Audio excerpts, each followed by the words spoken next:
Hey rugby fans! Today, we've got some juicy updates from the Rugby Championship that'll make your heart race. After 4 incredible rounds of action, we've seen the All Blacks, Springboks, Los Pumas, and Wallabies all leave their mark on the tournament. Here's the scoop on 5 things we've learned so far that might just blow your mind. First news. First up, let's talk about the All Blacks.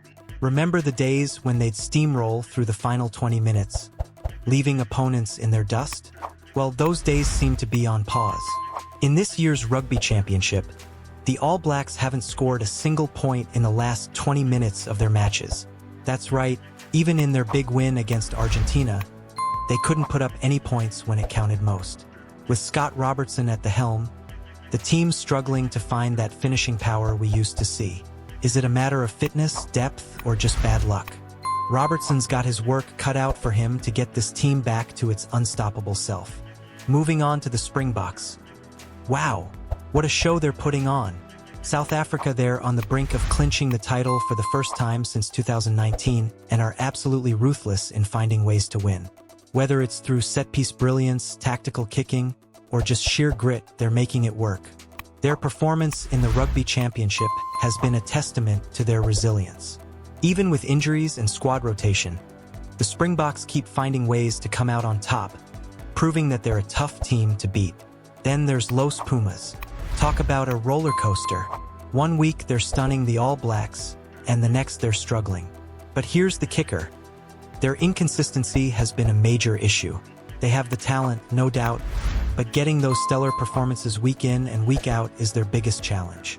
Felipe Kantepemi has a real task on his hands to bring that much-needed consistency to the team.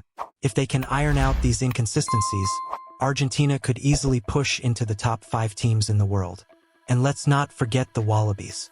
Australia Joe Schmidt has taken over, but boy, he's got his work cut out for him. The team's struggles are evident, from issues with the scrum to inconsistent performances.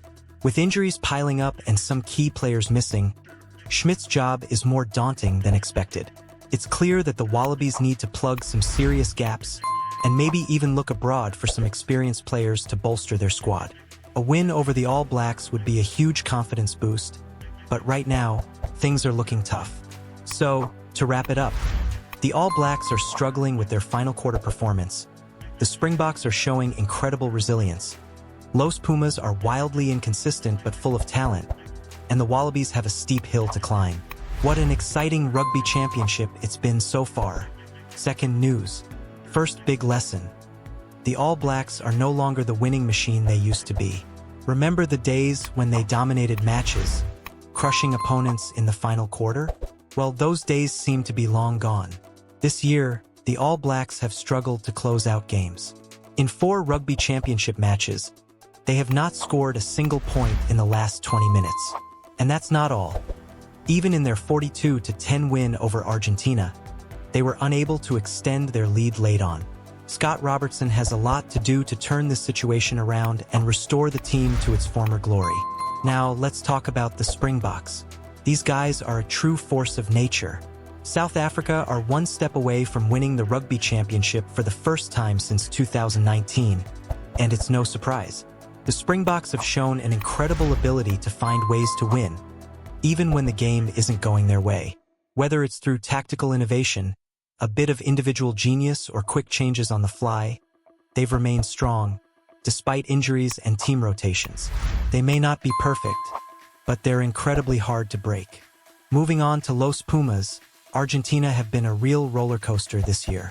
After shocking the All Blacks in round 1, the team has had a mixed performance. The Pumas' ability to alternate between excellent and mediocre is a challenge for Felipe Kantepemi.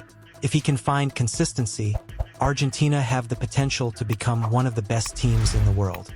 And finally, the Wallabies. Joe Schmidt is facing a real restructuring mission after the legacy left by Eddie Jones. With a series of injuries and performance issues, Australia are struggling to find their form. The gaps in their play, especially in the scrum, are worrying, and Schmidt is still trying to get the team right. The team is in desperate need of a boost, and a win over the All Blacks could be just the thing. So, to sum up, the Rugby Championship has been full of surprises and challenges. The All Blacks are struggling to retain their former glory. The Springboks are dominating with impressive resilience. Los Pumas are struggling to find consistency, and the Wallabies are on a difficult rebuilding journey. What else does the tournament have in store for us? Third news. Alright, let's get into it. The big news is that Justin Marshall, a true All Blacks legend, is feeling the heat right now. He's been a major advocate for shifting Will Jordan from the wing to fullback, believing it would be a game-changer for the team. But here's the kicker: Jordan's recent performances against the Springboks haven't exactly been stellar. In fact, they've been pretty underwhelming. Marshall's been adamant that Jordan would excel in the fullback position, but when Robertson finally gave him that chance during the Rugby Championship match against South Africa, it didn't quite pan out. The All Blacks ended up with an 18-12 defeat, and Jordan's performance was far from the explosive play we've come to expect. He struggled to make an impact and was eventually substituted when Beauden Barrett came on. It's been a rough patch for Jordan, especially considering he's been out for a while with a shoulder injury. Marshall acknowledges that Jordan's form isn't where it used to be, but he's hopeful that the talented flyer will find his groove again. But that's not the only hot topic. Marshall's also taking a swipe at Scott Robertson for not being more experimental with his team selections. He's been particularly frustrated with Robertson's reluctance to try out new tactics, such as moving Artie Savia to open side or making changes at fly half.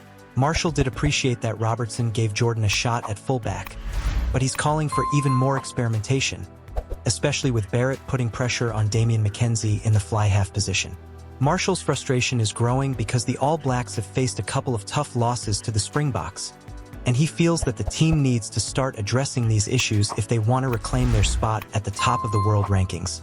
He's saying that now is the time to experiment and make the necessary adjustments to improve the team's performance and dynamic. So, to sum it all up, Justin Marshall's been a big advocate for moving Will Jordan to fullback, but the results haven't been as expected. Jordan's recent performances have been disappointing, and he's still finding his form after returning from injury. Meanwhile, Scott Robertson is facing criticism for not experimenting more with the team's tactics, and there's growing pressure to make changes if the All Blacks want to get back to their winning ways. If you're enjoying the breakdown and want to keep up with all the latest rugby news and insights, make sure to smash that subscribe button and hit the notification bell so you don't miss any of our updates. We've got plenty more exciting content coming your way. What do you think about Will Jordan's struggles and Scott Robertson's approach? Drop your thoughts in the comments below. We'd love to hear from you.